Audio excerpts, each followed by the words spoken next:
Hi, my name is Luke, and I'm going to be talking to you about ideological discourse and representation criticism methods in communication. So, to start off with, we can get into ideological criticism. Ideology examines ideas, and it's how we make sense of reality. Our book states that ideology examines how the ideas, assumptions, and logics through which we make sense of reality and live in the world help justify and reproduce systems like capitalism, patriarchy, heteronormativity, ableism, or white supremacy. And that's on page 11 in our book. Now, it goes on further to say that its most obvious impact has been to provide justification and strategies for analyzing the vast array of media text produced by the by the culture industries. So basically, what this is saying is, by people paying critical attention to popular media culture, ideologies can be transferred from person to person, and eventually they end up having extremely large impacts. Ideology can perpetuate systemic norms or ideals, and that can be both positive and negative. An excellent example of this is from my own personal experience in prison.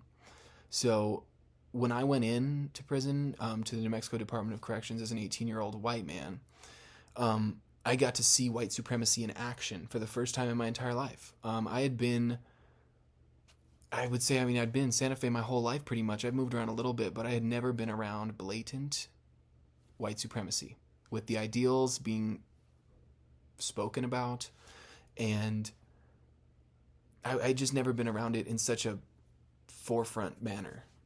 So it was really, really quite frightening. And it's just interesting because, I didn't necessarily get, ranked into a white supremacy gang like Aryan Brotherhood or AB Texas or anything crazy like that. But I did see, young white people come in and be really taken by these ideals that the white supremacist members were throwing around. And it's crazy because people, it's people who you'd never think would do this. It's people who you're having a conversation with and they seem normal, and then you see them go and hang out with these people, and then they're like talking like the rest of them. It's very interesting, and these people, I assume, did this to survive. They had to show up in a pod, and basically, if you want to protect yourself, you align with a certain gang or a certain race. And so, if you're scared, you really do that. It's possible to do it without affiliating with any race or any gang. But typically people are very nervous in the situation, and, they align themselves with a gang. And so I saw white supremacy in action, and I saw the rhetoric, I saw the ideals, I saw how those ideals were transferred from person to person, and how those people were taken in very quickly. And they adopted those same ideals, those same radical ideals. Now we can get into discourse criticism. And, I spent a lot of time on this part specifically because I really was just trying to sift through all this information, and it was very difficult for me to find some actual meaning in the words I was reading. But discourse basically, obviously discourse itself means all forms of talk. Messages, texting, language, you know what I mean? It's just all this different stuff. So it's a very broad term. It can include media texts, interviews, interview data, naturally occurring conversation, and that's what our book says too. So discourse analysis or discourse criticism are both pretty broad, vague terms. So to narrow it down a little bit, our book says there's basically three parts, right? So there's the critical linguistics, social semiotics, or critical discourse analysis part. And this part basically has this central idea, which is rooted in semiotics, which is that a word's sense derives not from any inherent feature of the relationship between that word and the thing it represents, the signifier and the signified, but from the system of oppositions in which it is embedded. And that's a quotation from my book on page 24. What I get out of this is basically it's a matter of context. Discourse criticism focuses more on extracting meaning from what the words are in the context instead of from the exact words themselves. And we can find this more in the second part, which our book talks about, which is speech act theory, ethnomethodology, and conversation analysis. So this is the second part. So this is more about the ums, the ers, the way we say things. And whenever people bring up ums and ers, I always talk about George W. Bush because, he was always up there giving these speeches, and he was always like, he was always just taken his time. And so it was never really like, I never really felt like that guy knows exactly what he's talking about. He was always giving me too many pauses for me to feel like I think that guy knows what he's doing. He was always giving me too many pauses. It made me feel uneasy. So speech act theory, ethnomethodology, and conversation analysis deals with those parts. It analyzes how we do things with words, like making apologies and offering help. And that is also referenced on page 24 in our book. And the third part is post-structuralism. And so our book references Michael Foucault being an extremely important character, and most notable for characterizing his genealogies of discipline and sexuality as discourse analyses. And so that's also cited in our textbook on page 24. It says, in contrast to most discourse analysis, this work is not interested in the details of spoken or written text, but in looking historically at discourses.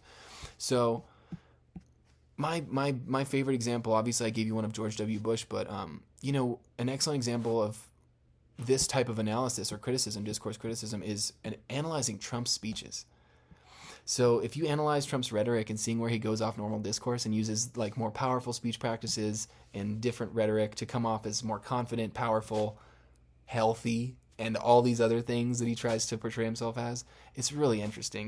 With Trump, this is usually very interesting because his speeches are ad-libbed, and at a certain point they're almost improvisational.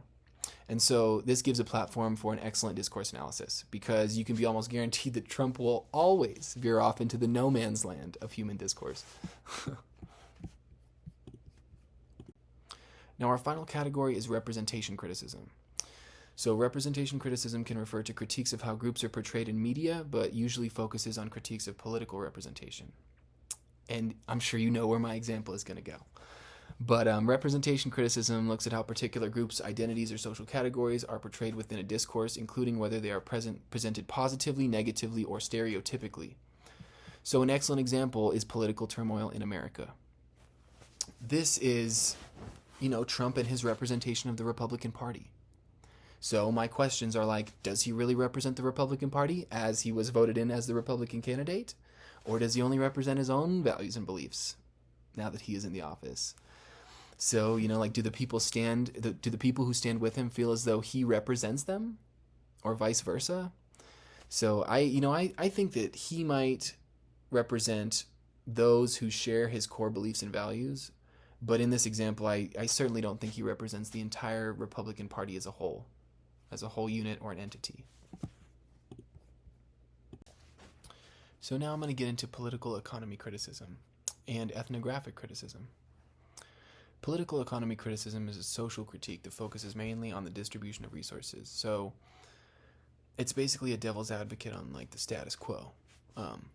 So it's going to be someone that's arguing or criticizing the political economy is going to argue that the things that are going on shouldn't be happening the way they're happening.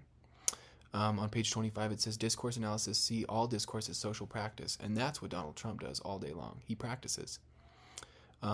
I would say that Donald Trump exemplifies a political economy criticism mindset, or at least he did during the 2024 presidential election campaign trail. He was constantly criticizing Joe Biden of his allocation of resources, telling him that the open border was just giving away resources to criminals and letting them in our country, donating resources to Ukraine was wasting taxpayer money. It was a very good example of political economy criticism. The book also says on page 38, events always occur chronologically within the story, and that is how characters experience them, except for in rare instances of time travel, but can be shifted through discourse, but can be shifted in the discourse through certain techniques. So this is what Donald Trump is best at. He manipulates details. He manipulates details of a story to make it seem like the story is something that it isn't. And that's what he does best. Now we get into ethnographic criticism, and ethnographic criticism can focus on an organization as a whole, but it usually focuses on the flow of the workplace and the workers inside of it and how it can be improved. I did take a course on ethnography that I related to my work experience at the Public Defender's Office. Now there's some similarities here, but I would relate this again to Donald Trump. He's my ultimate example for how an organization can be brought down, crumbled by one singular person being given a bit too much power or free reign. That's of course to be seen whether or not that will happen, but my district defender at the Public Defender's Office had some similar qualities to our current president, and Basically, now, the office as it is now, morale is at an all-time low, which I will just say is a polar opposite to the all-time high that morale was on when we did not have this person in her promotional spot that she got. So it's an example of ethnographic criticism. And my question for you all, do you think an ethnographic criticism of your workplace would result in a more positive or productive workplace environment for you and your coworkers?